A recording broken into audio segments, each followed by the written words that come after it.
salita. Hallelujah, hallelujah, hallelujah.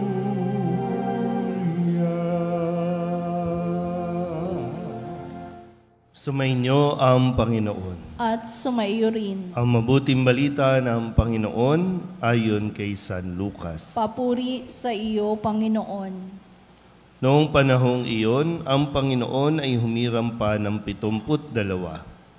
Pinauna niya sila ng dala-dalawa sa bawat bayan at pook na patutunguhan niya. Sinabi niya sa kanila, sagana ang aanihin, ngunit kakaunti ang mga manggagawa. Idalangin ninyo sa may-ari na magpadala siya ng mga manggagawa sa kanyang bukirin. Umayo kayo, sinusugo ko kayong parang mga kordero sa gitna ng mga asong gubad. Huwag kayong magdala ng lukbutan, supot o panyapak. Huwag na kayong titigil sa daan upang makipagbatian kanino man. Pagpasok ninyo sa alinmang bahay, sabihin muna ninyo, maghari nawa ang kapayapaan sa bahay na ito. Kung maibigin sa kapayapaan ang nakatira roon, sasaka nila ang kapayapaan. Ngunit kung hindi, hindi sila magkakamit nito. Manatili kayo sa bahay na inyong tinutuluyan. Kanin ninyo at inumin ang anumang idulot sa inyo, sapagkat ang manggagawa ay may karapatang tumanggap ng kanyang upa. Huwag kayong magpapalipat-lipat ng bahay. Kapag tinanggap kayo sa alinmang bayan, kanin ninyo ang anumang ihain sa inyo. Pagalingin ninyo ang mga may sakit doon at sabihin sa bayan, nalalapit na ang paghahari ng Diyos sa inyo. Ngunit sa alinmang bayang hindi tumanggap sa inyo, lumabas kayo sa mga lansangan nito at sabihin ninyo, pati ang alikabok dito na dumikit sa aming mga paa ay pinapagpag namin bilang babala sa inyo. Ngunit pakatandaan ninyong nalapit na sa inyo ang paghahari ng Diyos. Sinasabi ko sa inyo, sa araw ng paghuhukom ay higit na mabigat ang kaparusahan ng mga tao sa bayang yaon kaysa dinanas ng mga taga-Sodoma. Ang mabuting balita ng Panginoon. Pinupuri ka namin, Panginoong Jesucristo. Isang magandang umaga po sa inyong lahat. Ngayon po ay Huwebes ng ika-26 na linggo sa karaniwang panahon. At narinig po natin sa ating Ebanghelyo ang pagsusugo o paghirang sa 72 na pinauna ni Jesus sa bawat bayan na kanya pong pupuntahan.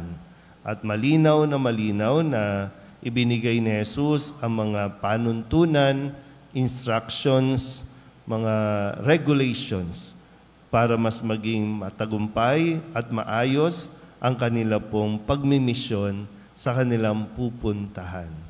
Kaya mahalaga po, dapat din natin na mapagnilayan na ang ikinatatagumpay ng isang misyon ay yung marunong tayong makinig at sumunod. Kasi sa pakikinig at pagsunod natin, kaakibat dyan ang pagtitiwala sa nagsusugo sa atin. Yung hindi tayo humihiwalay, yung hindi tayo bumubukod doon sa pananaw, misyon ng nagsugo sa atin. Yung parang kung sino yung leader, mahalaga na ang kanyang mga tagasunod o sabi natin mga pinapauna ay marunong at laging naroroon din. Isang misyon, isang tinatahak lang, isang direksyon.